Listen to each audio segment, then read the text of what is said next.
Hello, hello po mga kablunging nanay. So, time check. It's 10 minutes before 2. So, it's September 6, 2023, Wednesday. Ito po ang uniform ng mga taga-public school teachers o mga public school teachers.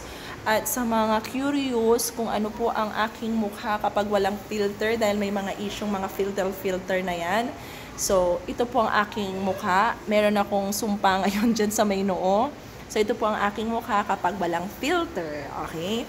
At wala rin po akong gamit na lipstick ngayon dahil napunasan ko na po kanina nung kumain po ako ng lunch.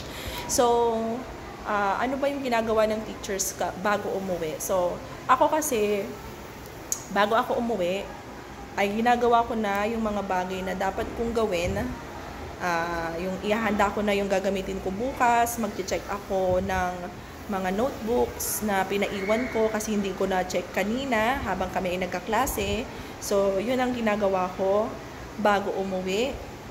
Kasi, as much as possible po kasi, lalo-lalo na po yung mga bagong teachers na nanay, ang ginagawa ko, gagawin ko na lahat para pag uwi ko sa bahay namin ay nanay talaga ako.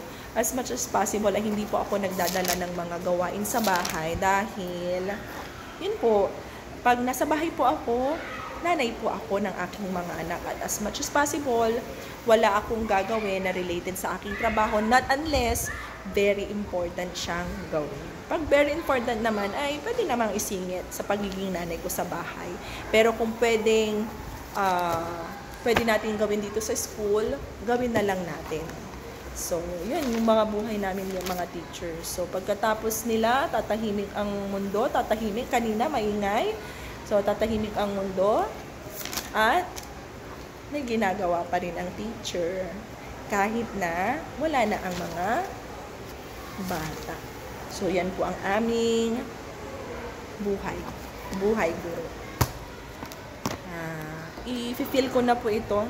Didibdibin ko na masyado. Or if-feel to the highest level ko na kasi this is it. Mga ilang buwan na lang ako na magiging public school teachers dito sa atin. So, hindi ko pa alam, hindi ko pa masabi kung ano ang magiging buhay ko doon sa aking pupuntahan. At mamimiss ko to. Mamimiss ko itong buhay kong to. Yan lang po ang aking ma-share sa inyong araw na to. At sa mga bago po sa aking channel, please subscribe my YouTube channel, Sophia, para po updated po kayo sa mga ganito sa buhay. Let us maintain our freshness, mga